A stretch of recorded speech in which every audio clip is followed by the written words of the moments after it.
అందరికీ నమస్కారం. Welcome to Indian culture and spirituality channel.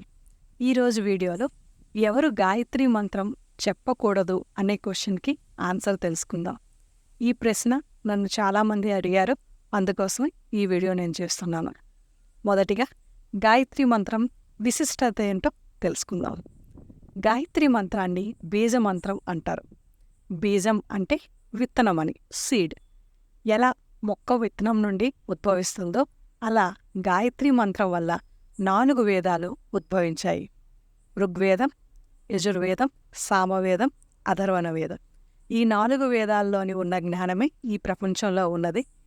ఇంతకు మించిన జ్ఞానం ఈ 4 వేదాల్లో లేనిది ఎక్కడా లేదు కూడా. అందుకే గాయత్రీదేవిని వేదమాత అని కూడా అంటారు.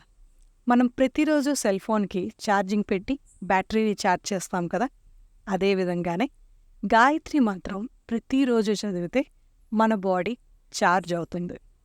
మనం దివ్యశక్తుల్ని, దివ్య అనుభూతుల్ని ఫీల్ అవ్వగలం.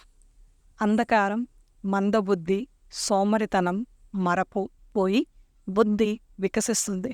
మనలో ఉన్న ఆత్మబలం అన్నది పెరుగుతుంది.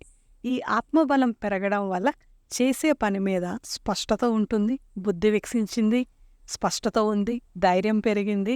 కనుక గాయత్రి మంత్రం జపించడం వల్ల మనం ఏ పని చేసినా 100% శుభ ఫలితాలే కలుగుతాయి. రోజు గాయత్రి మంత్రం చెప్పడం వల్ల మన పాపకర్మ కూడా తగ్గుతుందండి.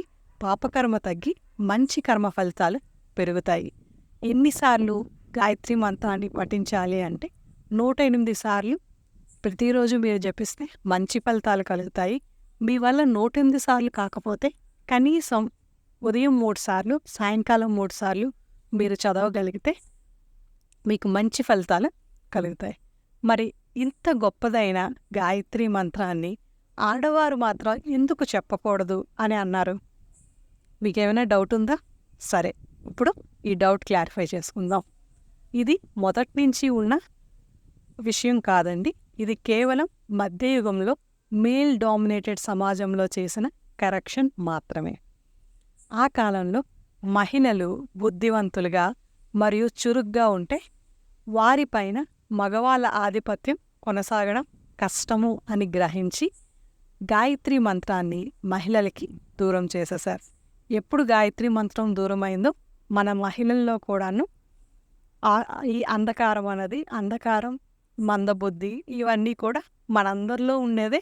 ఇది గాయత్రి మంత్రం చదవకపోవడం వల్ల వాళ్ళలో ఇంకొంచెం ఎక్కువైపోయింది. గాయత్రీదేవిని సమస్త జీవులకు తల్లి అంటారు.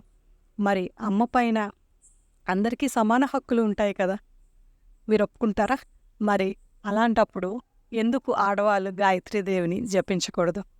100% అందరూ ఆడవాళ్ళు కూడా గాయత్రి మంత్రాన్ని జపించాలి. మీరు స్ట్రాంగ్గా ఉంటేనే మీ ఫ్యామిలీ స్ట్రాంగ్గా ఉంటుంది, సమాజం మంచి సమాజం అవుతుంది కదా.